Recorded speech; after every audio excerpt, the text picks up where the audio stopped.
ভাইরে ভাই, পাকিস্তান ক্রিকেট মানেই হলো আনপ্রেডিক্টেবল হওয়ার শেষ সীমানা। যখন আমরা সবাই ভাবছি গেল এবার সব শেষ, ঠিক তখনই তারা এমন একটা জয় তুলে নিল যে আমাদের সবার মাথা ঘুরে যাওয়ার দশা। শ্রীলঙ্কাকে হারিয়ে পাকিস্তান দেখিয়ে দিল তারা হারতে জানে না, কিন্তু সমস্যা হলো তারা জিততেও জানে না ঠিক সময়ে।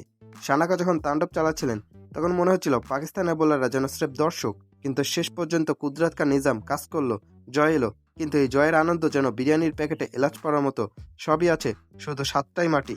আসুন একটু ব্যাটিং নিয়ে কাটাছাড়া করি। আজকের হিরোকে অবশ্যই ফাকার জামান এবং শাহেবজাদা ফারহান। ফকর যখন ক্রিজে দাঁড়িয়ে ওভাবে ব্যাট চালান তখন মনে হয় বোলাররা যেন নেট প্র্যাকটিস করাচ্ছে, আর শাহেবজাদা ছেলেটা বুঝিয়ে দিল কেন তাকে টি-20 স্পেশালিস্ট বলা হয়। তাদের দুজনের ব্যাটিং দেখে মনে হচ্ছিল পাকিস্তান কালকে 300 করে ফেলবে। সালমান আলী আগা নতুন ক্যাপ্টেন্সি জমানায় আমরা একটা আগ্রাসী পাকিস্তান দেখার আশা করেছিলাম। এই ম্যাচে সেই ঝলকটা দেখা গেছে, কিন্তু আফসোস এই ব্যাটিং তাণ্ডবটা যদি টুর্নামেন্টের শুরুর ম্যাচগুলোতে দেখা যেত তাহলে আজ আমাদের ইসলামাবাদ এয়ারপোর্টে টিকিট কনফার্ম করতে হতো না। শ্রীলঙ্কার ইনিংসে কথা না বললেই নয়, দাসন সানাকা লোকটা পাকিস্তানের বিপক্ষে পেলেই যেন দানব হয়ে যান। তার সেই বিধ্বংসী ইনিংসের সময় মনে হচ্ছিল পাকিস্তান আবার সেই পুরনো লুপে পড়ে গেছে। 10 ওভারে রান বিলিয়ে দেওয়া।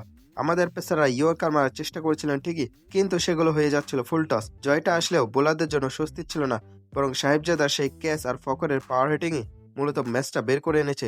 তবে হ্যাঁ, জয় তো জয়ই, তা সে 5 রানে হোক আর 1 রানে। এখন আসে আসল কথায়, পাকিস্তান ক্রিকেটার ক্যালকুলেটর এই দুইটা যেন জন্মান্তরের সাথী। প্রতি বিশ্বকাপে আমরা খাতা কলম নিয়ে বসি, অমুক যদি 5 উইকেট হারে, নেট রান রেট যদি 0.5 বাড়ে, আকাশে যদি মেঘ থাকে।